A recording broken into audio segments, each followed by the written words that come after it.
وہیں دوسری جانب مسلم لیگ نون کے رہنما ملک محمد احمد خان نے کہا ہے کہ 9 مئی کے واقعات پر مولانا کا موقف بہت سخت تھا۔ اس وقت مولانا اسد کا موقف تھا کہ پی ٹی آئی سے کسی صورت بات نہیں ہوگی۔ بانی پی ٹی آئی نے 2014 میں اسلام آباد کا محاصرہ کیا تھا۔ 2014 میں وہ احتجاج نہیں بلکہ اسلام آباد پر حملہ تھا۔ مولانا فضل الرحمان کی تقاریر سے مجھے ثبوت ملے تھے، یہ بیرونی اعلی کار ہیں۔ وہ 22 لوگوں کو لانے میں میری معاونت رہی، ان کو ہم ساتھ لے کر آئے، اور اس کا 22 میرے 2 قریبی ترین دوست تھے، جن میں ایک رانا قاسم نون تھے، جن کے پاس پہلی میٹنگز ہوئیں، اور اس کے بعد آگے پھر سردار ریاض خان مزاری، اور میں نے تو آپ کو نام لے کر بتائیں، لوگ زندہ ہیں۔ وہ لوگ عمران کی پارٹی کو چھوڑ رہے تھے، تو اس میں مجھے کسی جنرل کی کون سی ضرورت رہے گی؟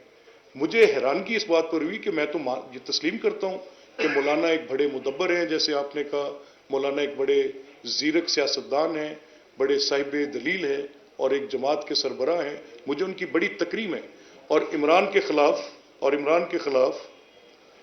جو میرا نظریہ ہے، اس نظریے میں اس کی ملک دشمنی، اس کی سیاست کے خلاف سازش،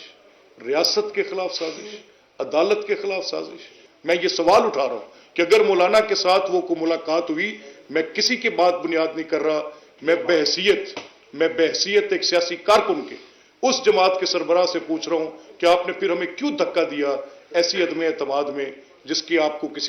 باہر سے آپ کو کسی نے تار لا کر کہا، یا وہ میٹنگ بتائی ہمیں کب ہوئی؟ دونوں میں سے ایک بات کریں۔ میں کیوں جنرل فیض کو وضاحت دوں گا؟ میں جنرل فیض جس کے خلاف 4 سال سے میں برسر پیکار ہوں ہر میدان عمل میں، کم از کم میری ذات کو سامنے رکھ کے کوئی بندہ بات کر سکتا ہے؟ ملک میں سیاسی استحکام نہ ہوا، یہ مہنگائی کا عفریت پنجے گاڑے رکھے، اگر ملک میں سیاسی استحکام نہ آیا، دائرہ نہ بدلا، یہ گالی دینے والا دائرہ نہ بدلا، یہ عدم استحکام رہا جب سے یہ شخص عمران اس ملک میں ہے، یہ بھی مجھے مولانا نے بتایا،